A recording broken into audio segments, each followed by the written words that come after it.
Good morning, friends. Welcome to my YouTube channel, Advocate Amit Kumar Gupta.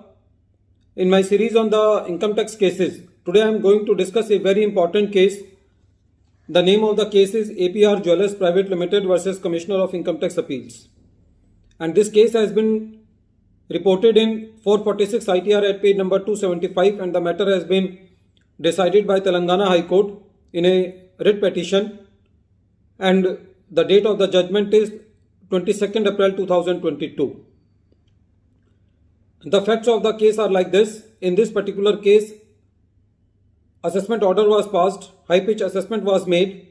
The assessee filed the stay of demand application with the assessing officer, but without disposing of that stay of demand application, the assessing officer passed the garnishee orders and attached the bank accounts of the assessee and took another coercive action for the recovery of the tax. The assessee filed a writ petition to the Telangana High Court for this garnishee orders. In this particular case, the assessing officer also mentioned a line in the assessment order that if the assessee deposits 20% of the disputed demand, then he will not be treated as assessee in default. So the assessee was also challenging this part of the assessment order. So in this particular writ petition, the court deleted this particular part of the assessment order that if the assessee will deposit 20% of the tax, then he will not be treated as assessee in default, and also said this in this particular order that the CIT appeal has also to consider the stay of demand application with the CIT appeal, and the court ordered that the stay application which has been filed with the AO will be treated as stay application filed with the CIT appeal. We have seen that whenever the stay application is filed with the assessing officer, they give the logic that there is office memorandum, we are bound by office memorandum, and that is why we cannot accept the stay application below 20%. But for this particular matter, the court said that the assessing officer may be bound by the office memorandum or the circular of the department, but since CIT appeal is a quasi-judicial authority, CIT appeal is not by office memorandum, and the CIT appeal can give the stay of demand by foregoing the condition of 20% of the disputed demand, meaning thereby that the CIT appeal can give the stay of demand at a lesser figure than 20% of the disputed demand. Friends, in this particular case, the court also referred to a Supreme Court judgment. The name of the judgment is Principal CIT versus LG Electronics.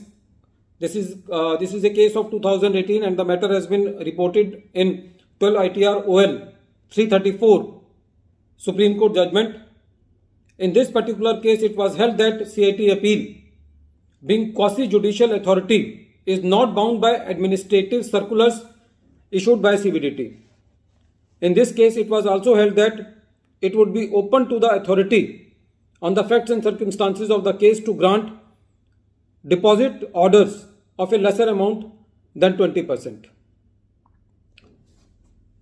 In this case, the court also held that the power to consider prayer for stay is incidental and ancillary to the power to hear appeals, meaning thereby that the CIT appeal cannot say that I cannot dispose of the stay application. Sometimes a question arises whether we have to file the stay application with the CIT appeal also. So now the judgments which are coming in the previous days or previous years or months, they are very indicative that the stay of application should also be filed with the CIT appeal, because the CIT appeal, being a quasi-judicial authority, has inherent and incidental powers to grant the stay of demand, and that stay of demand can be below the benchmark of 20% which have been mentioned in the office memorandum of the department. So by this decision, it is very clear that we should also file our stay application with the CIT appeal, because if we are filing the stay of application with the AO, then we cannot expect more from them, because they are bound by the circulars and they are very mechanical in their approach by saying that yes, your stay of demand is accepted if you deposit the 20% of the demand, but I think that office memorandum should not apply in those cases where the high pitch assessments have been made. Now again the question arises, what are the high pitch assessment, or which assessment is high pitch or which assessment is not a high pitch assessment. General, there is a rule that when the assessment order is passed more than 2 or 3 times the returned income, then it is high pitch assessment. But nowadays we see that there are whatever the assessment orders are passed, those assessment orders are without any limits. So in those cases, if 20% condition of stay of demand will be applicable, then it will be a very travesty of law. So friends, in this case, the court ordered the CIT appeal to consider the stay application filed with the AO to be disposed of by the CIT appeal also. At the end of this video, I am once again repeating the name of the case. The name of the case is APR Jewellers Private Limited versus Commissioner of Income Tax Appeals, and this case has been reported in 446 ITR at page number 275. Thank you friends.